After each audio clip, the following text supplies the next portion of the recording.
worship is a lifestyle. You know, worship's not just songs that you sing on a Sunday. It's and when you read the Bible's so much more honest with worship than we are, and with life than we are.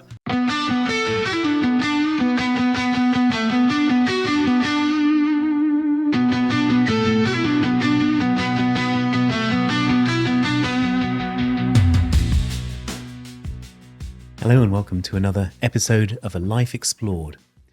And a really good one this week, I think, in the fact that we've got somebody who's normally behind the scenes coming to the fore. And it's my great pleasure to welcome Nathan. Thank you, David. Well, one place to start, I don't know whether anybody in church will have the sort of the music trivia knowledge, but your name has been immortalised in a song. I think initially by the Supremes, and I think then Bananarama. Yes. Yeah. Although more people seem to know the Bananarama version. It's one of those funny things. Like anyone, I think under the age of like 35 doesn't get it. Yes. I've heard it enough times that I know it. Yes, I'm yes, under the age of 35. Whereas like I've been in a room many times where people start singing a song, and then there's like young people going. Looking very confused at them. Yes, I think the Bananarama version was probably Stock Aitken and Watermanized as well to give it that sort of distinctive sound that they had. But interesting. Were your parents aware of the song when you were christened? They were not. No, They were not. No.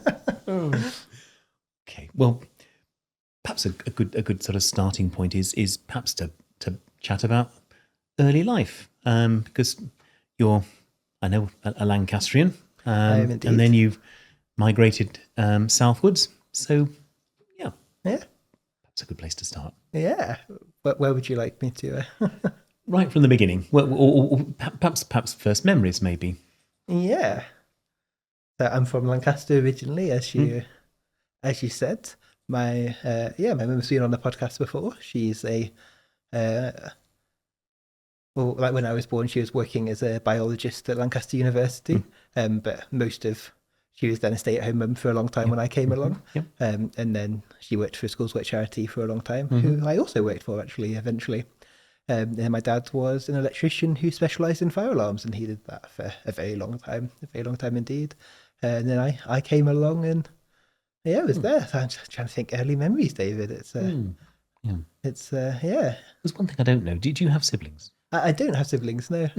No. Well, welcome to the Only Child Club, Thank which I'm a proud member of as well.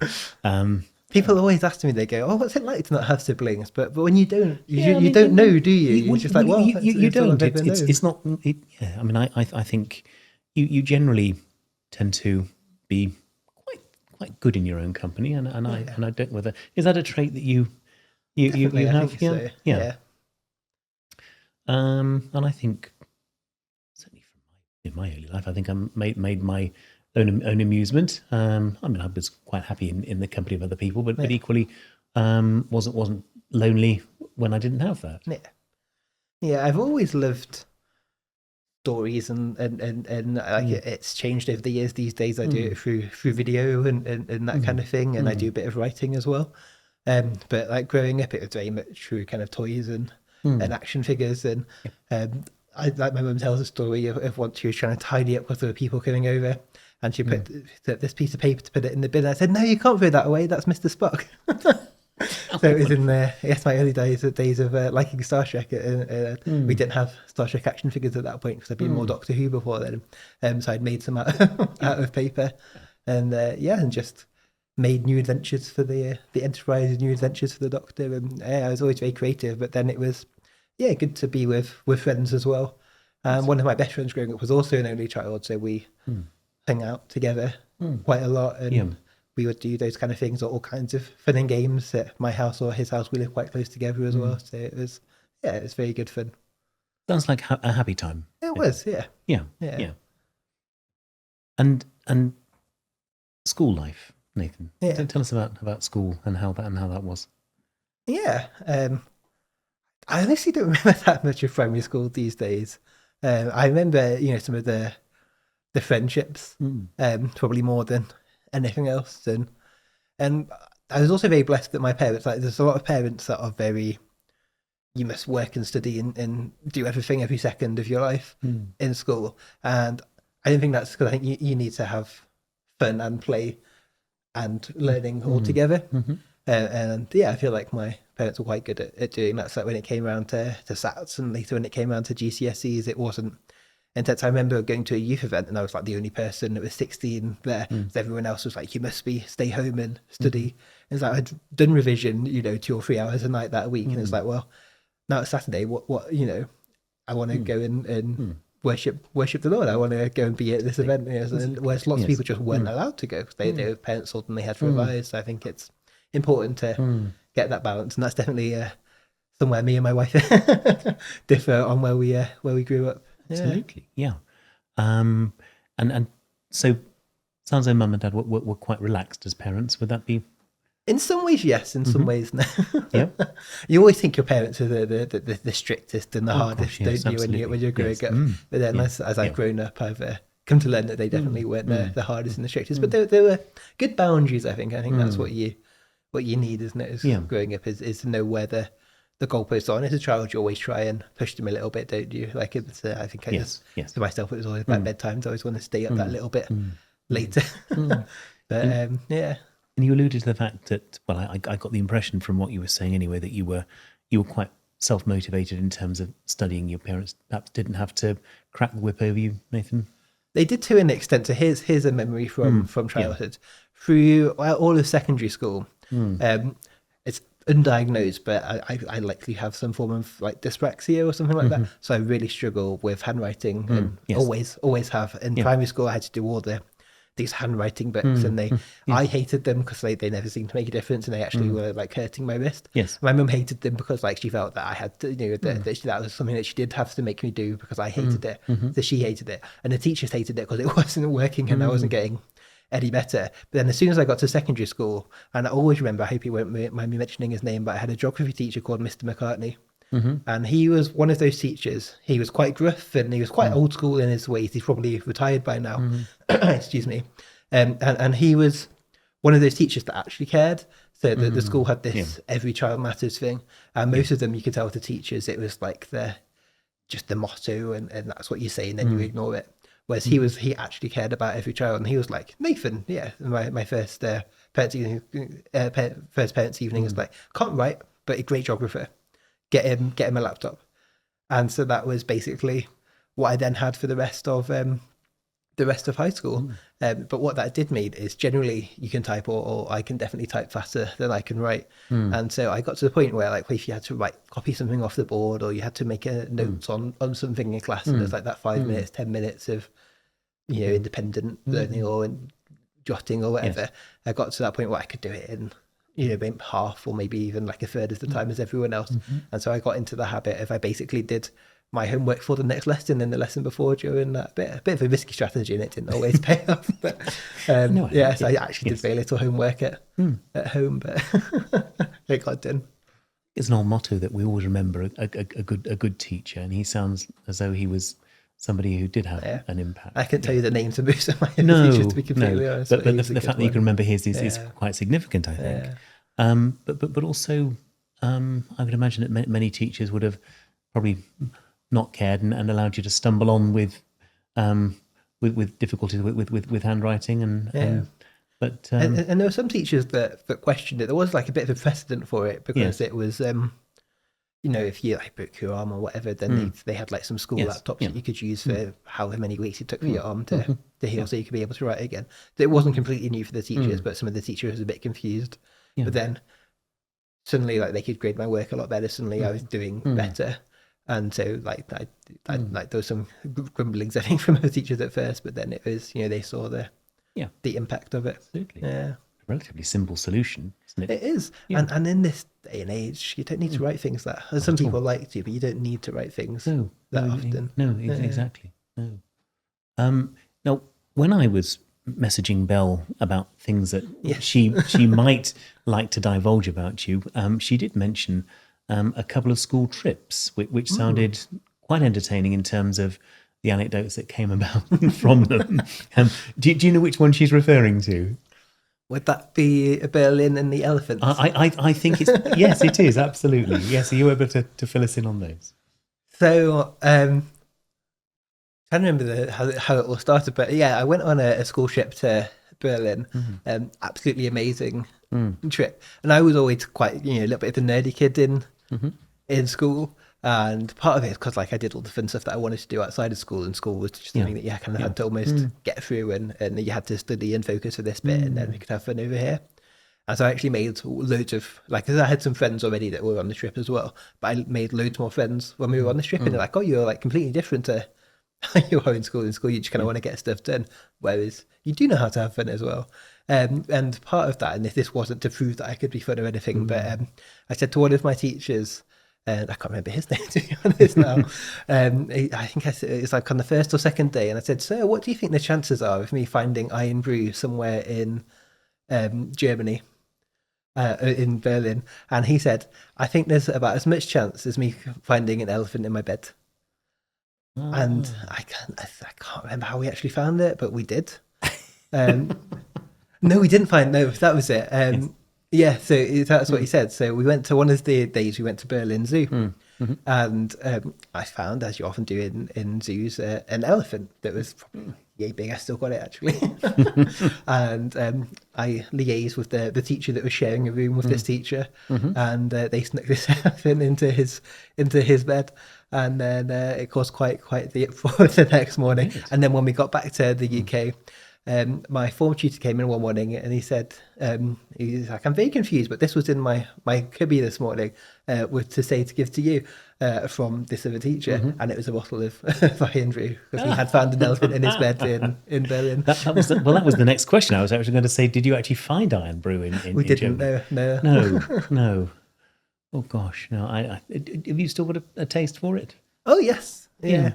It's, I think it's one of those things I've always been quite proud of being British, not in a not in a nasty way, but in a I think it's a good place to come from. And often as Brits, we don't know that. There's a reason that there are so many people that that want to come through here, and why this country has such a good reputation around the world. Yeah, and one of the stats is there's two places in the world where Coca-Cola is not the most popular drink. One is Scotland, one is North Korea or China or somewhere like that where it's not allowed to be sold. And I was like, and that's something. So I do quite like Iron Brew as well. And it is I do quite like Coke as well. It's like it's something to be proud of that we got this distinct drink. Was the legend made in Scotland from girders? That's the one. That's the one. Yes. The interesting thing is the closer you get to Scotland as well, the closer to the original, or the fake supermarket Iron Brews get. I once was actually I can't remember what the occasion was, but we went to my mum's boss's house, and it was mum's boss, but like they were friends. So it was like essentially a social trip,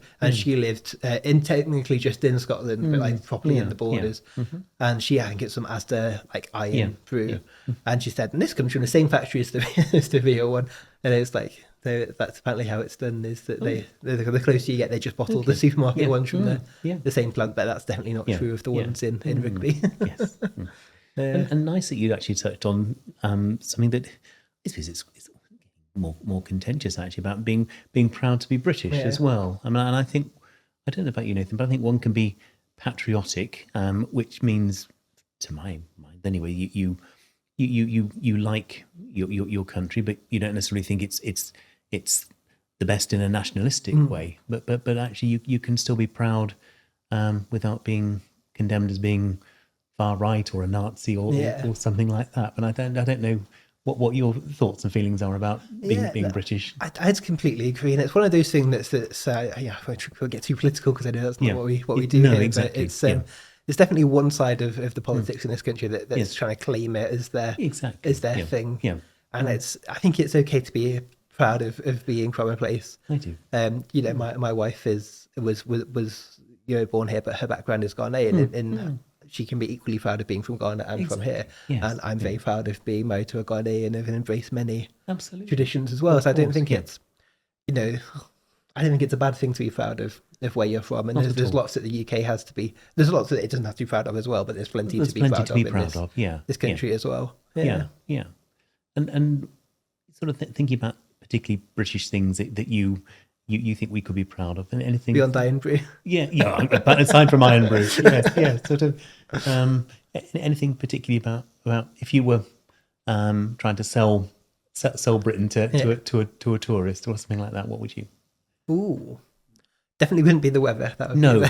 Although no. that being said, I think one advantage of the UK generally is that we don't get extremes of weather. I mean, when we do, we can't cope with them at all. There's a flake of snow on the runway at Heathrow and everything's cancelled for the day. But you don't get those extremes. Like, we don't have big earthquakes. Like my parents actually suffered an earthquake a couple of weeks ago, and they're like, "Oh, the wheelie bin fell over. There's a big shake." They're joking, of course. Yes. It's like a 3 on the Richter scale, Yeah. and that's kind of as dramatic as it gets. And I still remember back in 2015. I swear, since these storms have names, that there's been more of them, and there was a huge one in 2015 in that. Most of on the news, it was actually about the Lake District, which was badly hit as well. But Lancaster was also really badly affected by this storm, and however many thousands of people lost power for about 4 or 5 days, and motorways were shut and roads were shut, and it is crazy. But beyond that, we in some countries that's the average, Friday afternoon. Yes. Whereas it's definitely not here. But I think the UK has a very long and rich history, and I think there's parts of that history that have been suppressed in favour of blowing things up as well. There's this history of, for example, black people being in this country for thousands of years. Some people be like, they only came in the last 100 years. It's like, it's not true at all. And the UK has always been this cultural melting pot of whether that was the Romans and the Saxons and the Vikings and whoever else. There's always been lots of people groups that have come here, made a place here, and I think that's quite a beautiful thing as well. And that's obviously, there's been times when the outworkings of that haven't been positive, but I think generally it's being in this country, I think it does have an opportunity for everyone. And things like the NHS, I complain a lot about the NHS because my wife works for it. Yes. But we had to go to hospital in America when we visited a couple of years ago. Actually, it was last year.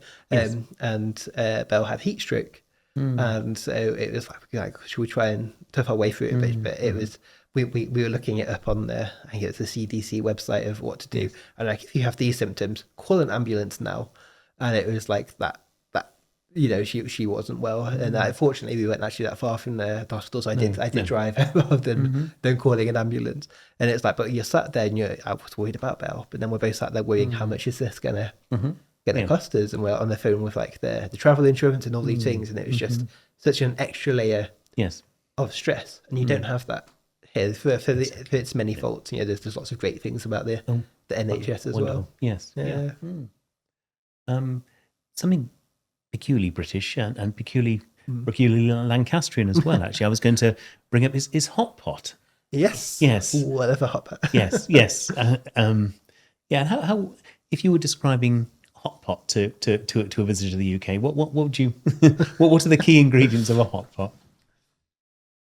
When you go outside in the cold British weather, my father-in-law has just returned from some time in Ghana, and he was suffering a bit in Ghana because I think they were having temperatures that were in the 40s. And now he's suffering in the UK because we've got temperatures that are going below zero. So he's not had a fun time with the weather. And a Lancaster hot pot is what you want when you've been out in the cold British weather. It's what you want to come into. It's traditionally lamb, and it's just basically a stew of various things traditionally served with red cabbage. So a proper winter warmer. There's quite a prestigious garden centre just down the road from Lancaster, and through a lot of November and December they have a hot pot in their cafe. And so as a family, we always used to go out for a trip, and we looked at all the Christmas decorations, and they had Christmas light shows and all kinds of fun things there. And then we go in and have our hot pot. And that was it. My mum's a Yorkshire lass, of course, so she was a firm believer in the roast dinner as opposed to the hot pot. But yes. Yes, the wars of roses not being fought in the family home. When I was born and they were living in Lancaster, apparently my granddad said, "You're not allowed to let him learn cricket. You can't learn cricket." No, definitely not. No. Yeah. We started to touch on travel. Yes. I was also aware about a trip to Germany where you'd eaten an awful lot of German delicacies. Yes. And Belle had alluded to that in the messages to me, and she said you must ask him. So Okay. he's asking you to divulge what happened on that in that particular episode. A lot of stories from Germany. I have been to other places. Yes. But all of my good stories are from Germany. There's a German delicacy, and it's particularly you find it in Berlin, called currywurst. And you do find it in this country if you go to like the Birmingham Christmas markets or some of the other Christmas markets, but it's not as good as the original. It's like a proper Frankfurter that's been cut up into slices. Then they have this like curried ketchup that it's served with, and it's delicious, David. It's fantastic. And so when we went on the school trip, I was renowned for the elephant and also renowned for the amount of currywurst that I ate whilst we were there. So they both happened on the same trip. It was on the same trip, yeah. Although I've been to Germany since and always searched it out. Although it's you definitely do find it in Berlin more than some of the other places that I've been in Germany. But yeah. Can you speak any German? Nein.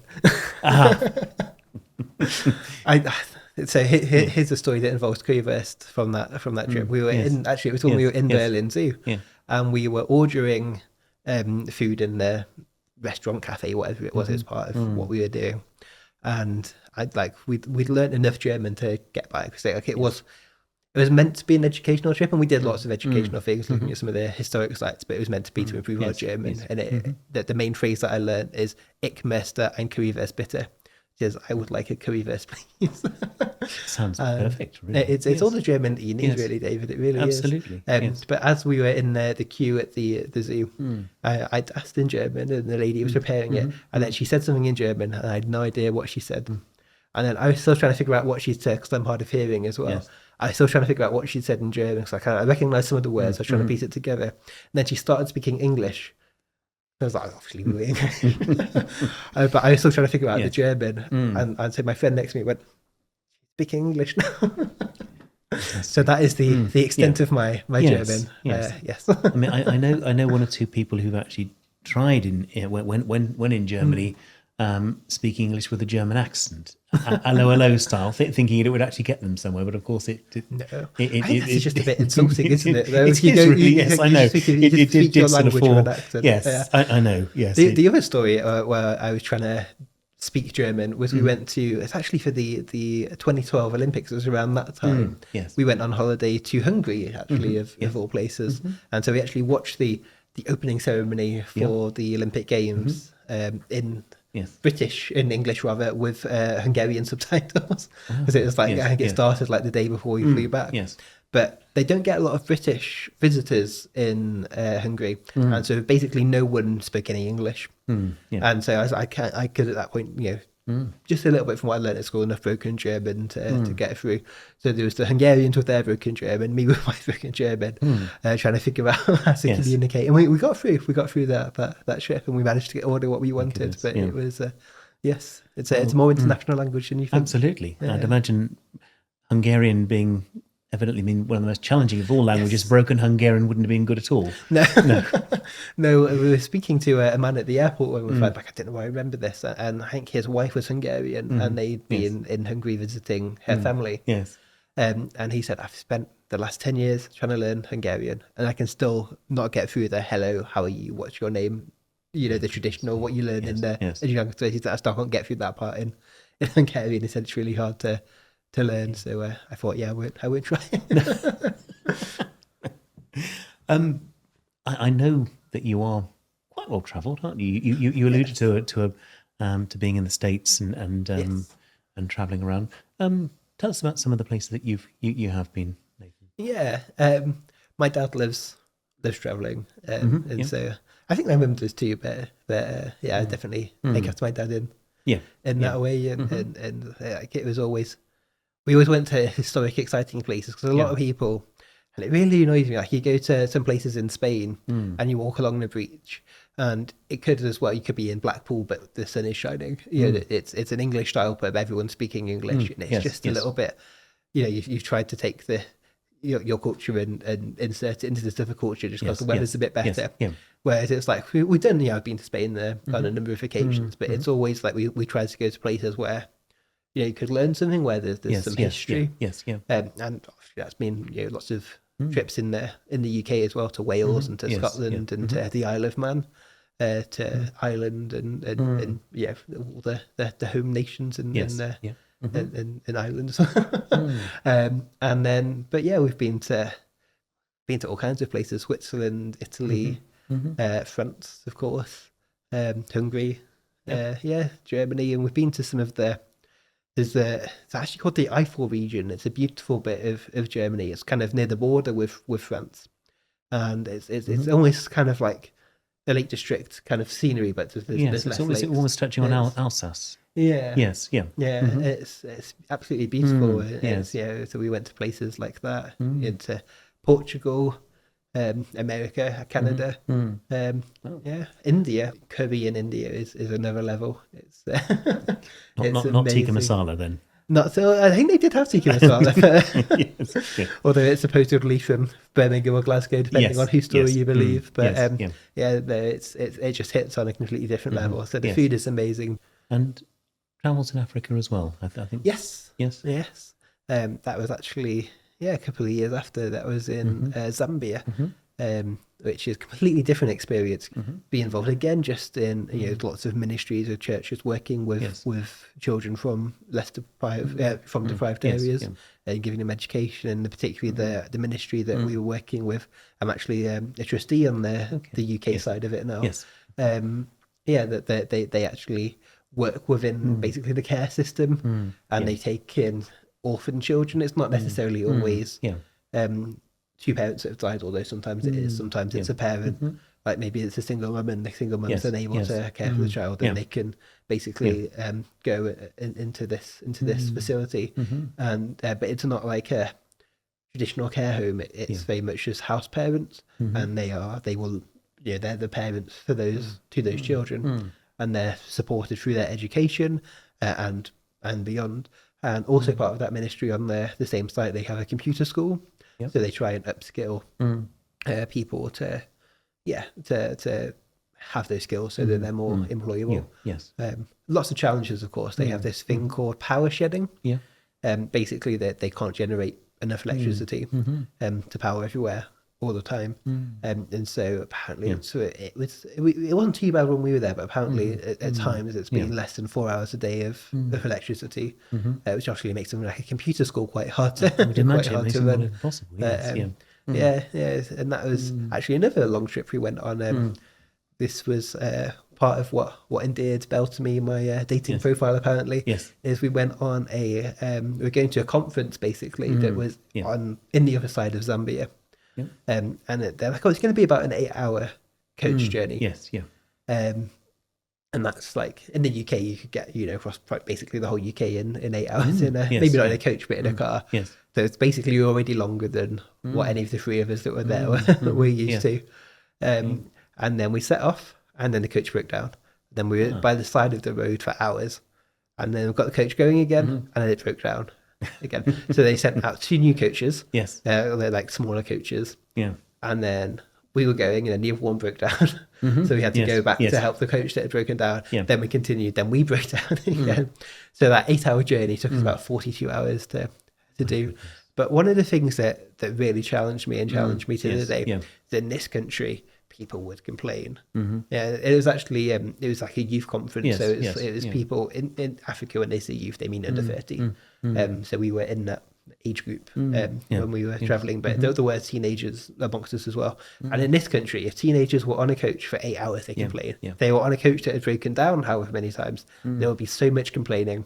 There would be parents called to come pick them up. It would be an unmitigated disaster, and that youth leader would never take them anywhere again. Whereas in Zambia, like, we're broken down by the side of the road, and they formed a prayer circle. Like, they got together. Like, we were just like grumbling, and then suddenly like they're praying together. We're like, we should probably go pray with them rather than grumbling about the situation. And then it's just the most incredible experience to be able to be part of this. Would this that be conference. one of the takeaways from that mission trip in the fact that there was no complaining, and in fact, people turn to prayer as the first as a first as the first port of call. Yeah, and it's still something that I find hard. Is like it's always rather, I think that's something in the British psyche as well, isn't it? It's like to grumble about whatever we're complaining about. But it's that wasn't their first response, and that to this day still really challenges me, isn't it? Yeah. We've touched on faith an awful lot, Nathan. So I'm going to take you back now, and to early life as a Christian. Well, did you grow up in a Christian home? I did. Yes. Yeah. My parents were actually both involved in leadership in the church. Yes. My mum has preached basically as long as I've been as long as I've known her, as long as I've been alive. So yes, definitely a Christian home, and they went out of their way to make sure that I was growing up in that experience of knowing God and understanding God. And it used to be when I can't remember what age it stopped, but then there was like a church family camp that the whole church used to go to, and then that one stopped for whatever reason it was. And then we moved on. We went to another one for 1 year, and we really enjoyed it. But apparently, no one else did, because then, like the next year, we wanted to go. But like no one else in the church did. And then my parents were like, well, we feel it's important that you continue to grow and have those experiences, because like local church is great, and local church is absolutely the hope of the nations on earth.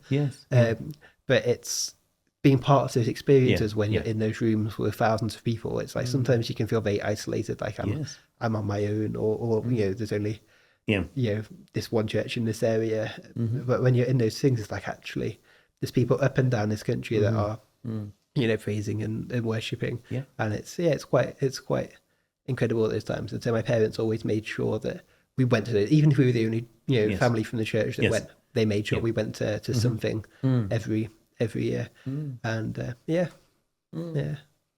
And when did you go all out for the Lord? When did you make that step of faith yourself? So the way that I heard it that I liked best is I can never remember a time when I didn't love the Lord. But the formal occasion is my mum loves telling it because it's a little bit of a cute story.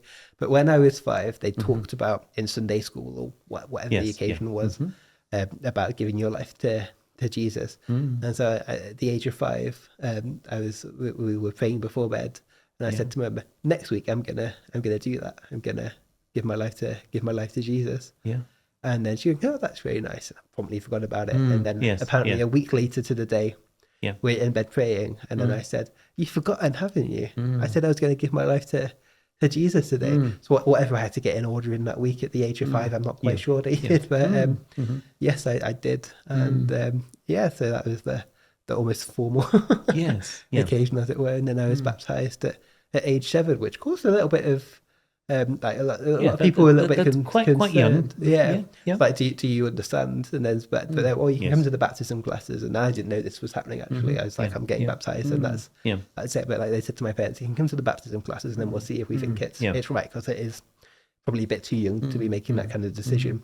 And then after however many classes it was, I don't remember, they said, we think he probably understands baptism a bit more than some of the students that were also in this class. Students being 22, 23-year-olds. So they said, we're happy. If you're happy, we'll baptize him.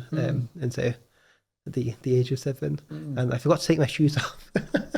So I was baptized with my shoes on, and then my grandparents actually came down and surprised me by being there, and said my granddad had to carry me out to the car because my shoes were wet. And I know a lot of children who are Christians or from Christian homes find school quite challenging because they're out in the world. What was your experience like being a Christian at school?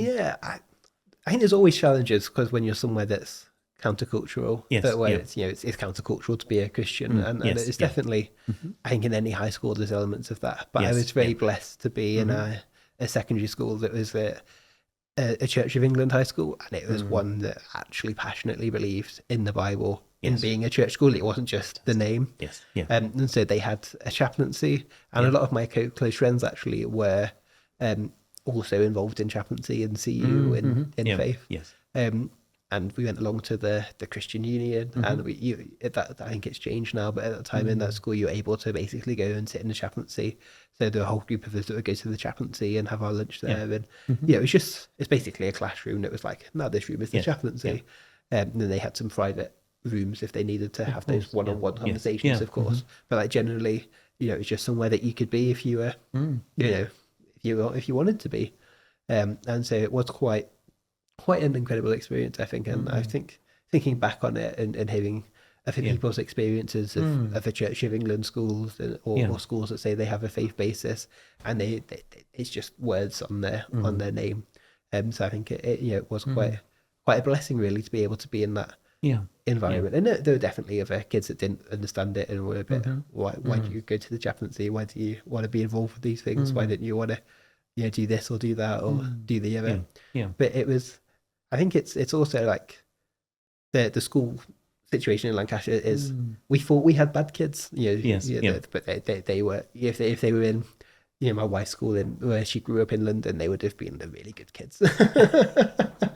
And so there was no one like I think we had like one or two people that I knew of that did drugs, but they were kind of almost shunned for doing it. Whereas you often hear the other way, it's peer pressure to get involved in doing drugs and doing something. Whereas like the peer pressure was almost on them to stop doing it. So like, why are you doing this ridiculous thing? And how did Jesus help you through your school days and your education? I think it's just being able to be in that place of having those opportunities in the first place. Like I say, it's a blessing, and I thank the Lord that I was able to be in that school, and that school was there and believed what they believed.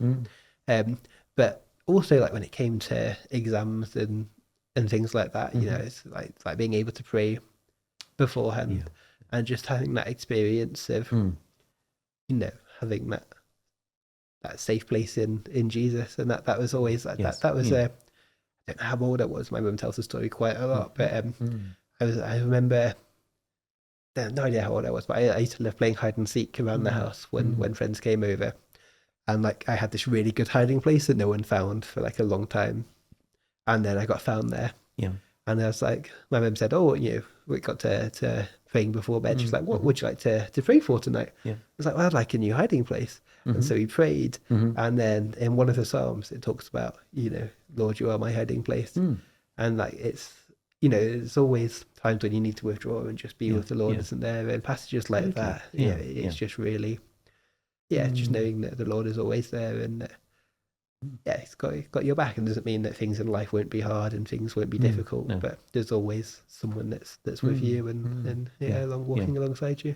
And if you were mentoring young Christians who are young in the faith, perhaps not necessarily young in age, what sort of guidance would you be giving them as they go along their journey? That's a good question. It's a very good question, David. I think it's something that we all need to do more of, isn't it? But you always need to be in the Word. But it's actually something that my dad said that I've never forgotten. And he said, you've always got to understand the context, because the text without the context is just a con. And I was like, Good, isn't it? And it's, when you read some of these really old passages in Genesis and Exodus, they're cultures that are so far divorced from where we are today. And sometimes these things are said, and you go, what on earth does that mean? What's the significance of that? Why? Why did Abraham have to cut animals in half, and why did a teapot go up and down it? Then when you understand like the historical context of that, and the cultures and the people that were actually there at the time at the day, it can just help you go so much deeper. So I think it's important to be in the Word, but you also need to be doing that background research. You find people that are wiser than you. I've been very blessed in my life to have known a lot of people wiser than me. It's not hard to find someone wiser than me, David, but it's I've been very blessed to growing up in my the first home group that I was part of as a teenager. We had my mum, who has done now a master's in theology and has preached on many occasions. We had the pastor's father, who'd been a church reverend for like 40 years in the AUG movement. We had lots of people that knew so much, and just sitting in those meetings and gathering the knowledge and soaking in that knowledge and that wisdom. I think find people that are further ahead than you, find people that are wiser than you, and learn from them. I love chatting with Andrew Scotland in this church and Halland, and just like Andrew in particular's understanding of the Old Testament. It's incredible, and I just say any opportunity you get to be with those people, you get those opportunities to be in training or in teaching, and it happens quite a lot in church. Go along to it. This is a midweek teaching thing. Go along to it. Get involved in it. And I think it's the other thing I'd say is worship is a lifestyle. Yes. Yeah. Worship's not just songs that you sing on a Sunday. It's and when you read the Bible's so much more honest with worship than we are, and with life than we are. Yes. David didn't go, "This my son's trying to kill me and take my crown." He didn't just like say, "Yeah, but that's fine. I'm gonna worship and put that on the back burner." He's like, "These terrible things are happening to me, but I'm still gonna praise you." Yes. Yeah. And that's been something else that I've hung on to in my Christian life is God. You've got to be honest with God. God's a lot more honest than we are, and he can take it. He can take our honesty. He's a lot bigger than our emotions and our thoughts and feelings, and he can be with us in that. Yeah, absolutely. I quite agree. I mean, God has massive shoulders, and God wants us to come to him as we are. And if we're upset and angry, then you're right. He can take it. He said to listen, but we've got to go with reverence as well. But no, that's fascinating, Nathan. And what about leaving when you left school? What did you go into on leaving school? Yeah, God has guided me on the path that I've been on. I hope we're going to pick up on that thread. Yes, good. So I'm really bad at remembering when things happened. Yes. So things that feel like they happened yesterday that were years ago, and the things that were yesterday that feel like they were years ago. But I remember it was sometime when I was in high school, and it wasn't like GCSEs. It was like year 7 to 9 somewhere, I think. And we had a man that was from this group of churches, a man called Jim Munson, who was a church pastor. And he'd got into making videos, essentially. Yes. He wanted to make videos in the church that he was pastoring. And so he invested in the kit, he invested in the knowledge and the wisdom and the understanding. And he went out and was, then helped other churches do that. And it just so happened that the week that he was coming to the church in Lancaster, we had, you get those like inset days from school where you get, it's a Friday off.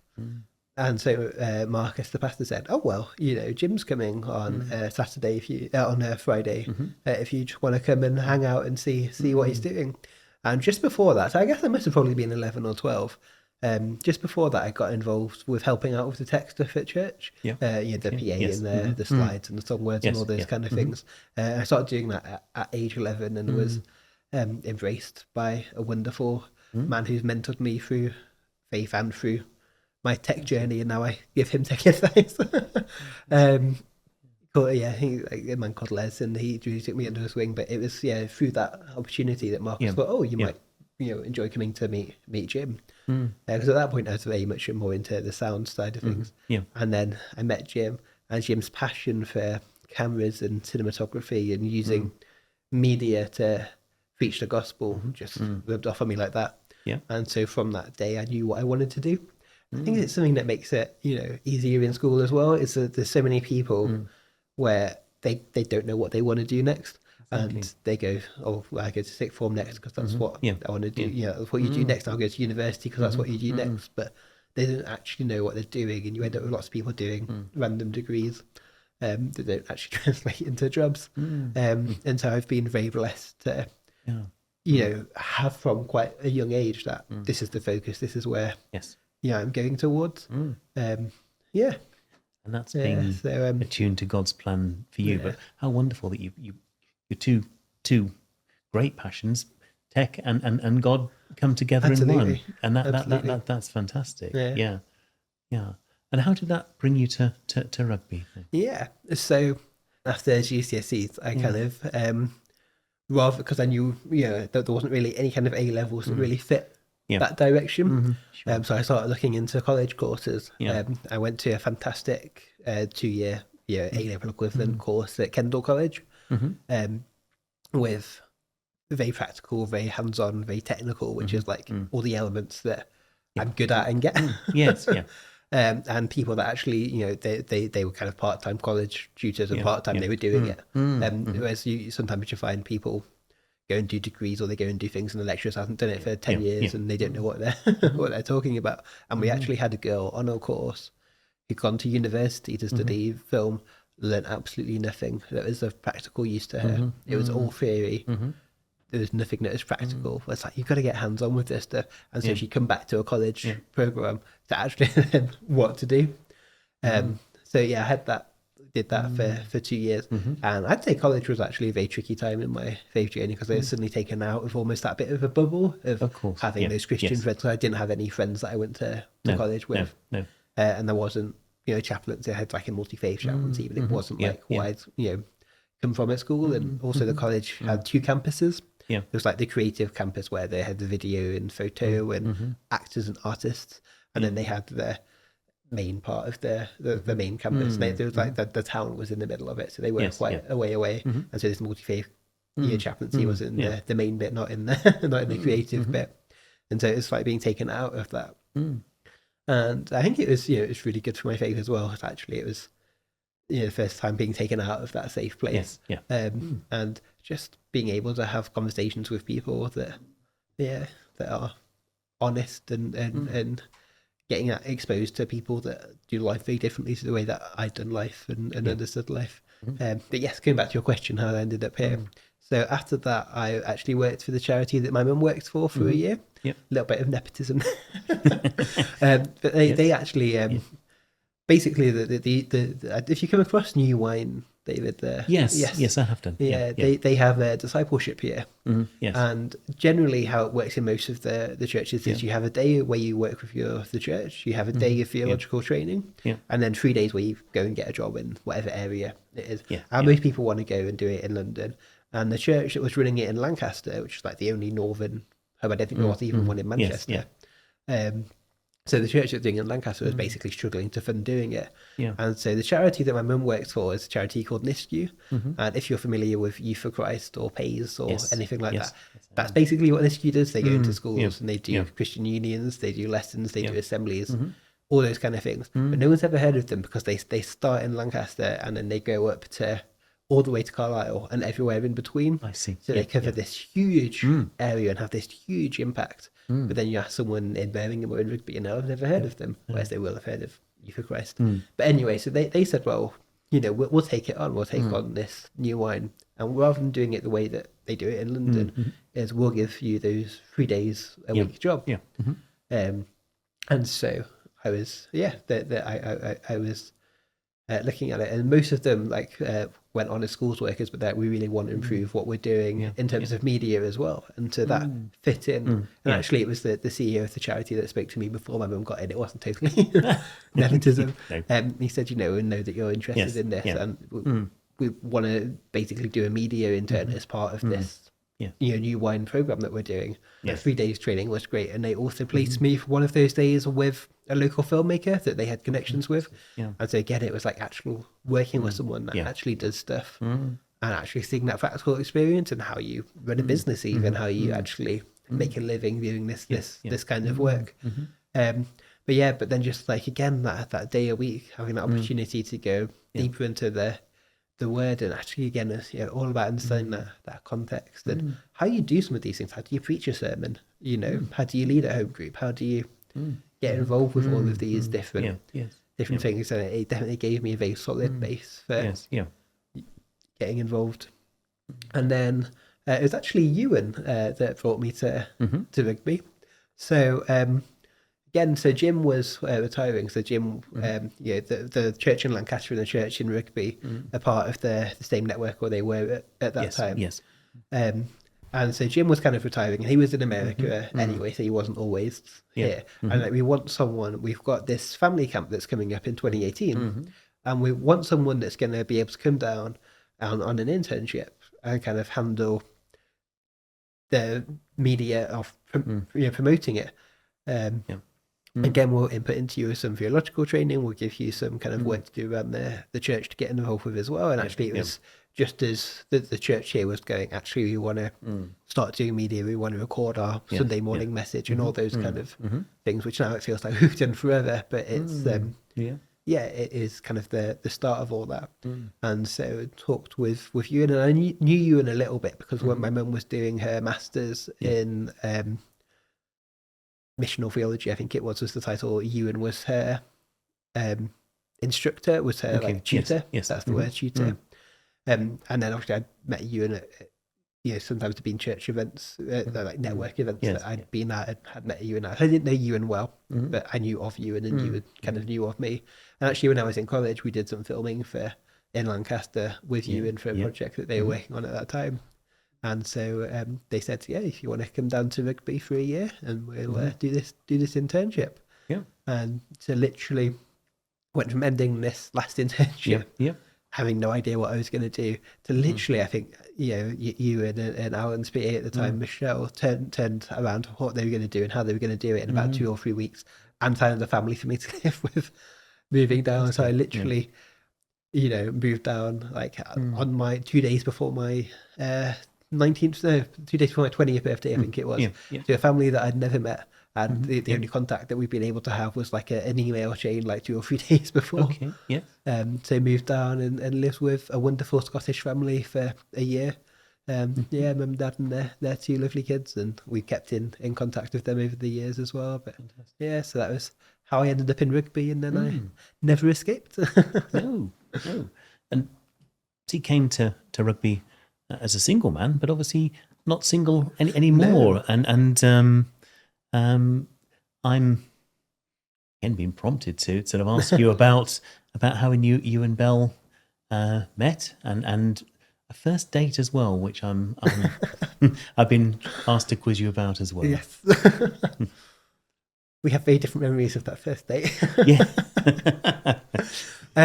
So it was actually some time after I'd been in Rugby that and it was during the pandemic, and before the pandemic I kind of felt like, I think talking to a lot of people, they felt the same thing, that there was kind of a stigma around online dating. Whereas suddenly in the pandemic, you couldn't go to a church event and meet someone. You couldn't randomly meet someone on the street, and or however people used to meet before online dating. You just couldn't do it because you were only allowed out of your house once a day or whatever. And so I signed up for an online dating. I did 2 dating sites. And that was how we met. Belle actually messaged me first because I hadn't come across her profile yet. And we went from there. And I had that story about the 8-hour coach journey that ended up being a 42-hour coach journey. I had a picture of the 3 of us in front of the coach saying, on the 3rd breakdown, the coach, not me, or something like that. But Belle's got a picture of it, or we'll throw it up, I think. But as you said, that made her laugh. I think it was the last time I made her laugh. But I'm sure. And so she messaged me, and we organised our first date. And then our first date was put off by another named storm. Again, like I say, as soon as they started naming storms, they've been everywhere. So it was I had a train booked, and all the trains, like, actually, there's a 1 mile an hour wind, and all the trains get cancelled in this country. And I said, I'll drive then. And she said, I've just had to drive back from work. Don't drive. It's like the winds are really bad. We'll reschedule. And so we rescheduled to the same day the next week. And it was at this pizza place, I can't remember what it was called now, that was in New Street. It was we felt it was a safe place because neither of us had to travel far from what we were familiar with. And if the one turned out to be a weirdo, then there was an easy escape route for us. There's always an easy, exactly. Yes. We both were weirdos, of course, but in the same way. So actually, wouldn't mind me saying that. Compatible weirdos. Compatible weirdos. Like that and in this pizza place, it was kind of like a Subway but for pizzas. And apparently, because Belle was in Coventry before she was in Birmingham, apparently there was a similar place in Coventry, and it was really good. The one in Birmingham was not good. I think it was only there for about 6 months in the end. It's now So a TK Maxx or something like that. people voted with their feet. It's not good food, and we were both yeah. quite unwell the next day. And yes, so we did a couple of video calls before we had our first date, so kind of knew what each other looked like, and just to, again, you want to know before you meet someone that you're. I think that's. I mean, having been a dating site meter myself, I think that there are certain good guidance and etiquette that one has to observe, and I think that does make things a little bit easier, doesn't it? It does. Yeah, absolutely.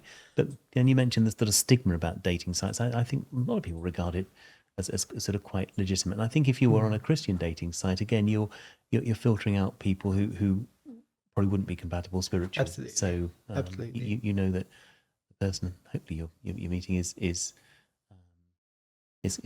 got God at the centre of their lives, and you'd think, David, there's a lot of people there on these sites where God is clearly not at the centre of their lives, but the chance is definitely higher. Yeah. It's much higher, isn't it? Absolutely. Yes. Yeah. And how long was it before you guys got married then after? Yeah, so we had our first date, and I think we had 4 more dates. Yep. And then I officially asked Belle out. Will you be my girlfriend? Yep. In Fortin on the Water in the Cotswolds in an Easter Monday, which would be in April 2022, I think it was. Yes. Okay. And then so from that period to getting engaged was actually about 11 months. Yeah. So I know not quite as fast as yourself, Shelley, but definitely faster than the average these days, I think. Absolutely. Yeah. But it was, we were very intentional about what we wanted. We're not, we'll date and see where it goes. I was just going to say we want to get married. You want to get aim. married, absolutely. And obviously you need time to figure out if that's right, if you're compatible and whatnot. But that's the aim. We're not going to, if we're happy, we're not going to faff about. And so actually 11 months later, again in Borton on the Water on a much colder Saturday, that I got down on one knee and asked the question, and she asked if I was serious. And then she said yes. Fantastic. Good. Well, that's absolutely wonderful. And that's a wonderful success of Christian Connection, and I'm aware of quite a few of them actually. So yeah. We have to get Peter on at some point, and he's got a Christian Connection success story as well. So yeah.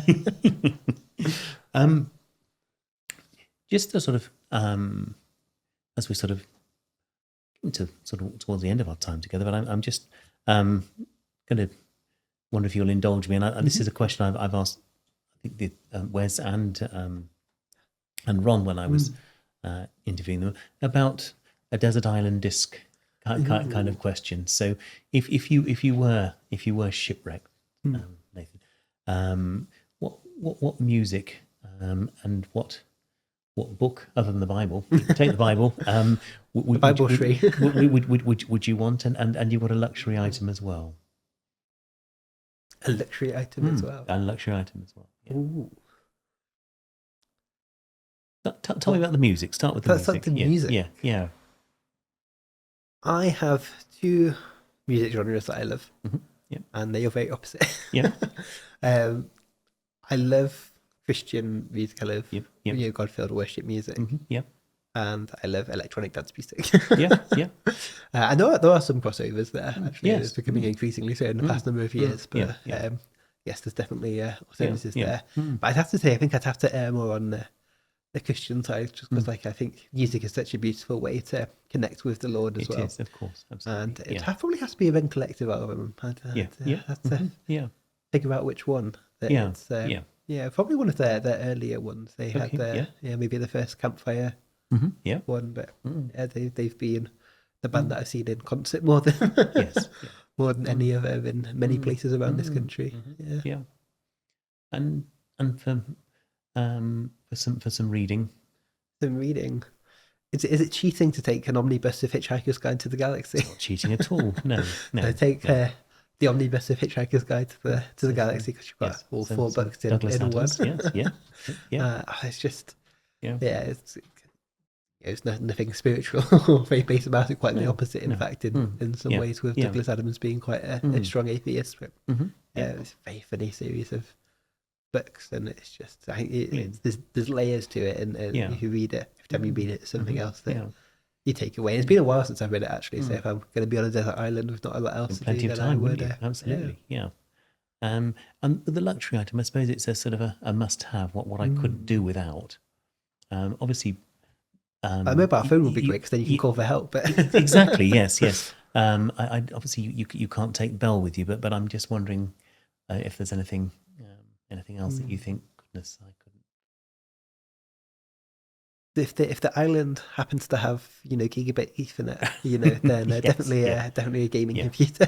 Yes, I love some video games. You can definitely not ashamed to say that I've actually done 24-hour gaming marathons with friends online. So we've always stayed up literally all day and all night and played through a variety of games and different things. But I love those kind of occasions as well, though, because it's one of those the conversations that you can have someone playing, I don't know, Minecraft at 4 a.m. You can have conversations about faith with people that you can't have, that I've not found you can have in any other way. And I don't think you truly know someone until you've been up at 4 a.m. with them. So. I don't think you can. No. I mean, I'm now at an age where 4 a.m. is unheard of. I'm gone by about 9:30. Yes, we actually still do them every now and then, but we've moved to 12 hours now rather than 24. we all got to the age, like the last one that we did, that was 24 hours. It's just before I got married, actually. I mean, I can't do this anymore. It's too long. It's too long. And that actually just my sort of final question was going to be, tell people something that perhaps they don't know about you. I mean, 24-hour gaming would be quite a good one, but yes. Find another one now. Okay, here's one that some people in the church wouldn't know, but not everyone. I don't think you would. I have, on 2 occasions now, had the absolute honour and pleasure of taking photographs and filming Her Royal Highness the Duchess of Edinburgh. The first time, actually at the end of a long charity walk. So we had afternoon tea with at that time she was the Countess of Wessex. But we were all in our wellies and walking boots and muddy trousers because we'd just done a 10-mile hike through Great Windsor Park. And then the second time was at a much more formal event. Which is she's the wife of Prince Edward, is that? Yes. So that's something that people might not know. Absolutely. It's one that you can definitely put on the CV. CV. Very good, yes. Show off about. I want to sign off. Nathan, it's been an absolute pleasure. Thank you very much. Thank you. Well, thanks for joining us once again and listening to that podcast episode. We hope you enjoyed the content. And if you haven't already, subscribe, whichever platform you're listening on or watching from. And we'll catch you again for the next episode of Life Explored.